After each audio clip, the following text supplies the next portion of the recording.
Assalamualaikum warahmatullahi wabarakatuh. Halo adik-adik, berjumpa lagi dengan saya, Mbak Rahma. Hari ini kita sudah masuk pada pertemuan ke-9 ya untuk biologi. Nah, hari ini kita akan sudah masuk pada bab sistem transportasi dan pencernaan pada manusia. Nah, apa saja yang akan kita bahas hari ini? Ada dua subbab tentunya sesuai dengan judul. Yang pertama kita akan membahas tentang sistem transportasi pada manusia. Lalu yang kedua kita akan membahas tentang sistem pencernaan pada manusia. Kita mulai adik-adik dari yang pertama dulu. Kita mulai dari sistem transportasi pada manusia. Nah, sebetulnya sistem transportasi pada manusia ini bukanlah materi yang sulit ya, karena kita sudah familiar, sudah belajar berulang-ulang mulai dari SMP, kemudian diulang lagi di SMA gitu ya. Jadi ini materinya memang tidak terlalu sulit. Oke, sistem transportasi pada manusia prinsipnya begini adik-adik. Jadi kalau kita bicara sistem transportasi itu, maka yang kita bahas adalah tentang sistem peredaran darah manusia. Nah, ada bagian yang akan beberapa bagian kita bahas. Yang pertama adalah tentang darah. Nah, darah ini sendiri penting sekali dalam sistem transportasi. Kenapa? Karena darah ini menjadi alat atau menjadi bagian dalam mengedarkan hal-hal yang memang dibutuhkan oleh tubuh, baik itu sari-sari makanan, baik itu gas dan sebagainya. Nah, darah itu tersusun atas 55% plasma darah dan 45% adalah sel darah. Jadi secara perbedaan apa? Kalau kita bicara plasma darah adik-adik, maka plasma darah itu komponen terbesarnya adalah air dan sisanya protein. Jadi 90% adalah air, 10%-nya protein. Maka dikatakan plasma. Jadi kalau darah itu diekstrak, ada sel-sel darah, lalu ada cairan darah. Nah, cairan darah ini yang kita sebut sebagai plasma. Nah, berbicara tentang protein yang menyusun plasma, itu ada 3. Yang pertama adalah fibrinogen, lalu yang kedua albumin, dan yang ketiga adalah globulin dengan fungsinya masing-masing.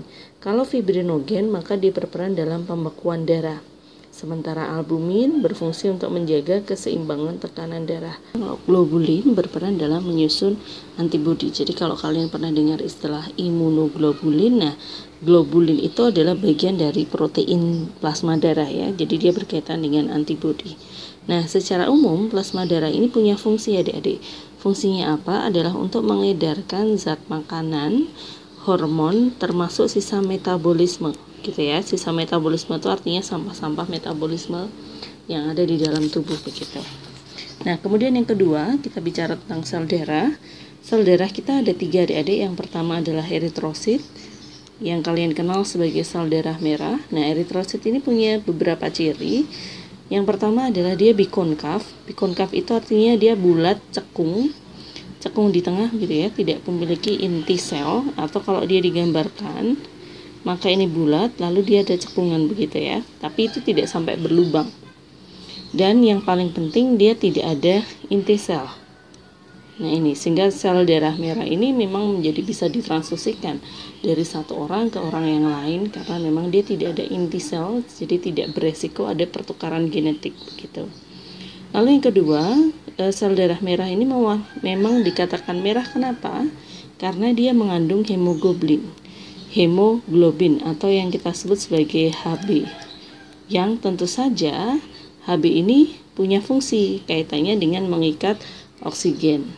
Tetapi sebetulnya hemoglobin itu di dalam tubuh kita tidak hanya tentang mengikat oksigen saja, dia juga bisa mengikat CO2, termasuk yang membahayakan dalam tubuh ketika kemudian kita keracunan gas karbon monoksida, maka hemoglobin itu juga bisa mengikat CO. Hanya kalau CO ini sifatnya akan membahayakan dalam tubuh begitu. Kemudian eritrosit itu umumnya berjumlah 4-6 juta per milimeter kubik dengan umur 120 hari adik-adik. Dan ketika nanti eritrosit itu tua, dia akan dirombak di dalam hati. Nah, kalau dia dirombak di dalam hati, nanti akan jadi apa? Dia akan menjadi zat warna empedu. Zat warna empedu ini yang kemudian disebut dengan bilirubin, biliverdin untuk mewarnai feses maupun urin begitu. Oke, kita lanjut. Yang berikutnya adik-adik adalah sel darah putih atau leukosit. Nah, kalau sel darah putih ini secara bentuk memang sudah berbeda dengan eritrosit karena dia bentuknya tidak tetap gitu ya. Jadi bentuknya tidak tetap berubah-ubah, kemudian dia memiliki inti sel. Dan karena dia bentuknya tidak tetap, maka dia memiliki kemampuan untuk bergerak. Gerakannya biasa disebut dengan gerakan amoeboid karena dia bergerak seperti amoeba. Lalu, yang membahayakan lagi adalah sel darah putih ini ternyata punya kemampuan yang dikenal dengan diapedesis. Jadi diapedesis itu kemampuan untuk dia menembus pembuluh darah. Jadi, ketika jumlah sel darah putih itu berlebihan, maka dia bisa membahayakan pembuluh darah karena kemampuan dia untuk menembus pembuluh darah semakin tinggi begitu. Nah, jumlahnya sel darah putih ini 6 sampai 9.000 per milimeter kubik. Dengan macamnya, leukosit ada dua, ada leukosit granulosit dan leukosit agranulosit. Bedanya apa gitu ya? Nah, granulosit itu kalau dia dilihat di bawah mikroskop, maka leukositnya ada bintik-bintik granulanya begitu. Kalau agranulosit ini dia tidak ada bintik-bintik granula. Nah, untuk leukosit granulosit ada 3 tipe. Yang pertama adalah neutrofil yang berfungsi sebagai fagosit tetapi dia cepat mati, artinya tidak efektif gitu ya. Jadi kalau misalkan kulit kita terkena pisau kemudian terbuka, ada jaringan kulit yang terbuka, maka biasanya yang akan keluar pertama kali untuk memproteksi supaya tidak ada mikroorganisme yang bisa masuk itu adalah neutrofil. Hanya kelemahannya neutrofil ini cepat mati adik-adik. Dan ketika neutrofil itu mati, kemudian terakumulasi dalam tubuh, maka dia akan membentuk nanah. Jadi kalau ada luka bernanah, nanah itu aslinya adalah neutrofil. Lalu yang kedua adalah basofil.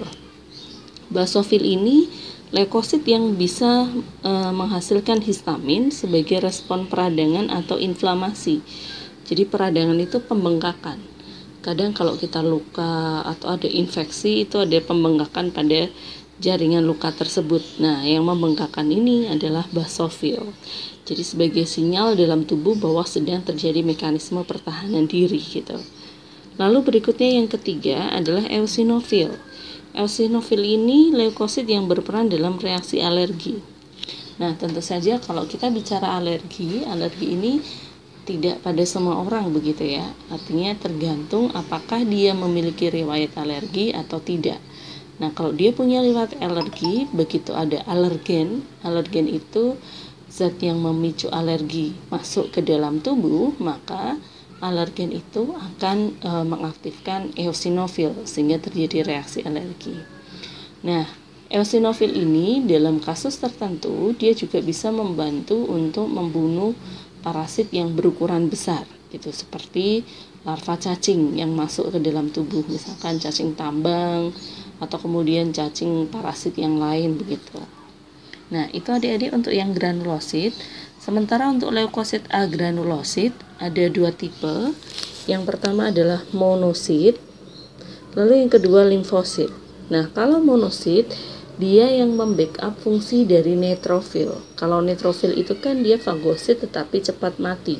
Nah, monosit ini dia fagosit yang efektif, umurnya panjang, dan dia bisa berkembang menjadi makrofag. Makrofag itu fagosit yang berukuran besar sehingga kemampuan dia untuk menelan atau mematikan menjadi lebih tinggi. Sementara yang kedua adalah limfosit. Limfosit ini penghasil antibodi adik-adik. Jadi kalau limfosit itu berkaitan dengan pertahanan tubuh secara spesifik. Nah, limfosit ini nanti tentu ada 2, ada limfosit B dan ada limfosit T. Tetapi ini tidak akan kita bahas untuk bab ini, kita bahasnya besok ketika sistem imun. Oke, selanjutnya kita masuk kepada keping darah atau trombosit. Nah, untuk trombosit ini secara ciri dia ada persamaan dengan eritrosit adik-adik, bahwa persamaannya dia tidak memiliki inti sel. Tapi kalau secara bentuk, dia bentuknya seperti cakram. Bentuknya seperti cakram begitu. Nah, untuk trombosit ini secara jumlah dia yang jumlahnya paling sedikit ya, kurang lebih 200 yang jumlahnya tidak terlalu banyak, artinya tidak lebih sedikit dibandingkan eritrosit. Jumlahnya adalah 250.000 per milimeter kubik. Nah, secara fungsi dia untuk pembekuan darah, di mana dalam mekanisme pembekuan darah ini ada bagan atau skema yang bisa kalian pelajari. Yang pertama adalah ketika kemudian ada luka, maka luka ini akan menyebabkan trombosit kita pecah. Nah, ketika trombosit pecah, dia akan mengeluarkan enzim yang disebut dengan trombokinase atau bisa juga dikatakan sebagai tromboplastin. Jadi kadang-kadang kalau tidak disebutkan trombokinase dikatakan tromboplastin. Nah, ini sama saja. Lalu trombokinase atau tromboplastin ini dia akan mengeluarkan faktor antihemofili untuk mengubah protrombin menjadi trombin. Nah, ketika protrombin diubah menjadi trombin ini dia butuh dua adik-adik, ada vitamin K dan ada ion kalsium. Nah, yang harus dibedakan karena biasanya ini ada miskonsepsi, perbedaannya begini adik-adik. Kalau vitamin K ini sebenarnya kalau secara fungsi dia untuk mengaktifasi protrombin. Untuk vitamin K ya, dia mengaktifasi protrombin. Sementara kalau ion kalsium dia berfungsi untuk mengaktifasi trombin. Jadi kalau vitamin K itu untuk mengaktifkan protrombin, kalau Ca itu mengaktifasi trombin gitu ya. Kemudian trombin yang sudah terbentuk dia akan mengubah fibrinogen menjadi fibrin. Nah, ketika sudah menjadi fibrin atau benang-benang janda, maka lukanya akan menutup. Nah, itu secara mekanisme. Oke, sehingga kalau di dalam tubuh kita kekurangan vitamin K atau kekurangan kalsium, maka bisa menyebabkan terjadinya proses gangguan proses pembekuan darah begitu. Oke, kita lanjut adik-adik. Dari darah sekarang kita bergeser pada jantung. Jantung tentu saja kalian sudah familiar, dia sebagai alat pompa darah gitu ya. Jadi dia organ vital di dalam tubuh kita karena dia sebagai alat pompa darah. Nah, jantung pada manusia dia memiliki 4 ruang. 4 ruang ini ada serambi kiri yang kita sebut dengan atrium sinister. Lalu ada serambi kanan atrium dexter. Lalu ada ventricle kiri atau bilik kiri dan ada ventricle dexter atau bilik kanan. Nah, jangan sampai terbalik adik-adik. Jadi kalau untuk jantung, serambi itu atrium, bilik itu ventricle. Nah, kita lihat secara struktural di sini adik-adik. Jadi di sini tampak sekali bahwa jantung kita punya 4 ruang begitu ya, ini ya, 4 ruang. Ada serambi kiri ini atau atrium sinister yang fungsinya adalah menerima darah dari paru-paru. Jadi aliran darah dari paru-paru itu akan masuk ke bagian serambi kiri atau atrium sinister. Lalu dari atrium sinister akan dialirkan, atrium sinisternya kontraksi atau serambi kiri kontraksi, darahnya dialirkan ke bilik kiri atau ventricle sinister. Gitu ya. Jadi ketika serambi kiri kontraksi, darah masuk ke bilik kiri. Kemudian ketika serambi kiri dan bilik kiri ini terjadi aliran darah, katup yang memisahkan keduanya yang disebut dengan katup mitral ini itu yang menutup. Jadi katup mitral ini adalah katup pemisah antara serambi kiri dengan bilik kiri. Nah, tujuannya apa? Tujuannya adalah supaya ketika darah sudah masuk ke bilik kiri, lalu bilik kiri kontraksi, darahnya nggak balik lagi ke serambi gitu ya, jadi dicegah, maka ditutup dengan katup mitral. Lalu ada bagian lain jantung, bagian lainnya adalah tentu saja ada serambi kanan.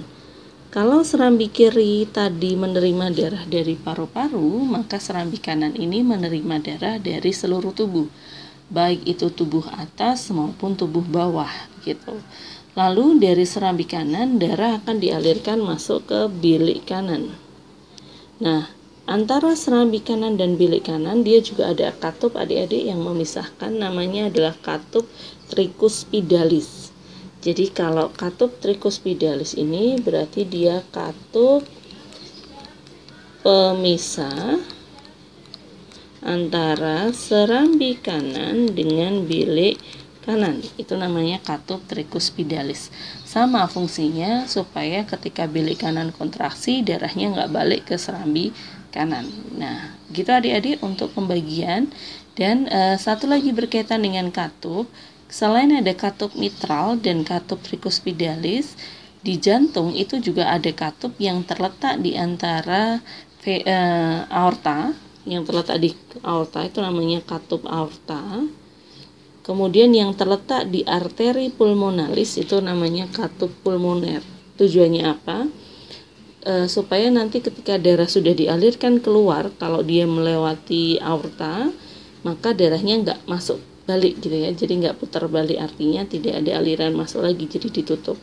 Kalau katup pulmoner ya sama, dia mencegah supaya darah yang sudah dialirkan keluar itu tidak balik lagi. Oke, begitu adik-adik.